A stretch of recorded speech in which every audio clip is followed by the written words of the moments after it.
Science fiction books, तो Isaac Asimov के, joules वर्न के, ये अलग अलग साइंस फिक्शन के बुक्स पढ़ा करते थे।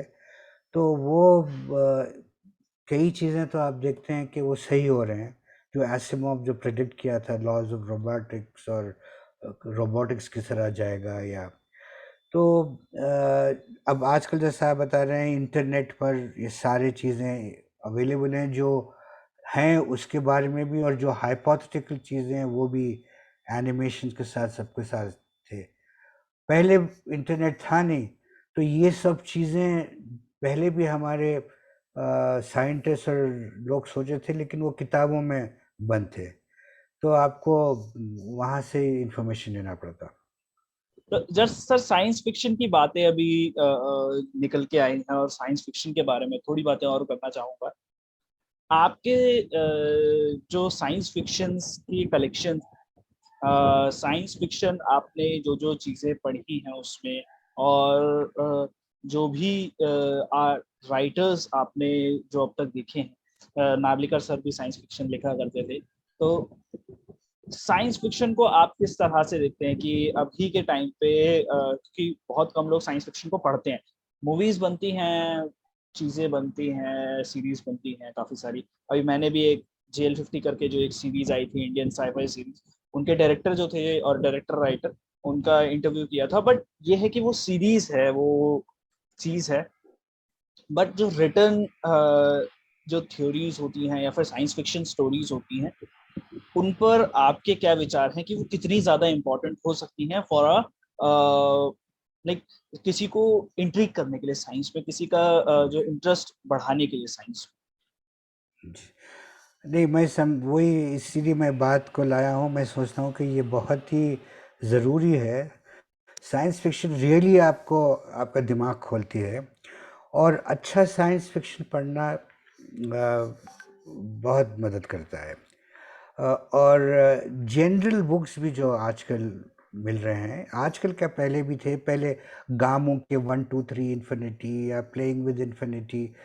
तो प्रॉब्लम ये होता है कि हमारे स्कूल का जो करिकुलम है वो तो एग्ज़ाम बेस्ड और सिलेबस बेस्ड होता है, जो ज़्यादातर लोगों को इंस्पायर नहीं करता है टू गेट इनटू साइंस और एनी फील्ड।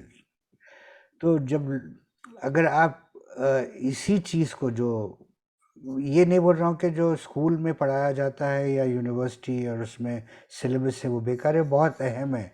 क्योंकि हम जब बाद में देखते हैं कि जो कॉन्सेप्ट, जो चीज़ें हम स्कूल में जो सीखे हैं वो बहुत ही ज़रूरी होते हैं। फाइनली उसी के बुनियाद, उसी के बेसिस पर आप ज़्यादा कॉम्प्लिकेटेड और वो फिनोमेना समझ सकते हैं। तो ये बहुत ज़रूरी है जो हम स्कूल में सीखते हैं, लेकिन जो तरीके से प्रेजेंट किया जाता है वो नॉन मोटिवेटिंग है और इंसिपिड तरीके से होता है। तो अगर आप यही जनरल किताबों से अगर पढ़ेंगे, तो सेम चीज़ को जब वो अलग नज़रिए से, अलग तरीके से जब बताते हैं, तो आपका इंटरेस्ट बढ़ता है। और बहुत ज़रूरी है कि कम से कम मेरे उसमें साइंस फिक्शन बहुत इम्पोर्टेंट रोल प्ले किया to take up a career in science, क्योंकि हम ऐसी चीज़ें दिमाग में आते हैं जो आप अपने आप से सोचते नहीं हैं कि टाइम ट्रैवल किस तरह पॉसिबल है, या हम यहाँ से गैलेक्सी के सेंटर की तरफ जाने वाले हैं, तो आपको 28,000 लाइट ईयर्स लग जाएंगे travelling at the speed of light. तो हम अगर हमारी स्पीड आजकल तो बहुत ही कम है टेक्नोलॉजी के हिसाब से, का मतलब हम कभी पहुंचेंगे नहीं। लेकिन जब साइंस फिक्शन में आप देखते हैं कि एक टाइम डायलेशन की बात करते हैं, बताते हैं कि एक स्पेस क्राफ्ट है और ये लोग जा रहे हैं और they are reaching the speed of light, और लाइट, और फिर वो जस्टिफाई करते हैं कि स्पीड ऑफ लाइट अटेन करते हुए टाइम डायलेशन हो रहा है, तो आपके 2 दिन सही माने में इतने साल हो गए चुके हैं, 20 साल गुजर चुके हैं वो, राइट। तो ये चीज़ें साइंस की थ्योरीज में भी है, और अगर हम डायरेक्टली वो पढ़ने लगेंगे तो बहुत ज़्यादा इनिशियल प्रिपरेशन होना पड़ेगा टू अंडरस्टैंड ये क्या बोल रहे हैं रिलेटिविटी में उसमें। लेकिन साइंस फिक्शन एक इंटरेस्टिंग और इनफॉर्मल वे में वो कॉन्सेप्ट्स को इंट्रोड्यूस करता है, जो फिर आपको एक ऑब्सेशन बन जाता है कि मैं इसको समझूंगा कि ये है क्या, और टेलीपोर्टेशन क्या है, ये क्या है, राइट।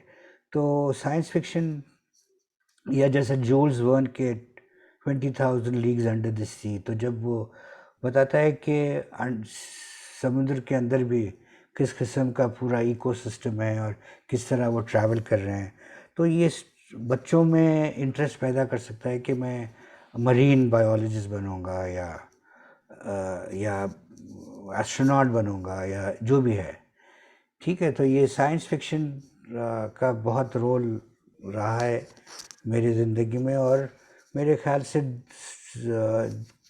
कईयों को इन्फ्लुएंस किया है साइंस फिक्शन। और मैं इनकरेज करूँगा इंटरेस्टेड स्टूडेंट्स को कि साइंस फिक्शन या जनरल बुक्स, साइंस के ऊपर, मैथ्स के ऊपर जो जनरल बुक्स लिखे जाते हैं वो पढ़ना ज़रूरी है टेक्स्ट बुक्स के अलावा। जी जी जी। काफी बच्चों ने ऐसे ब्रीफ हिस्ट्री ऑफ टाइम जरूर पढ़ी।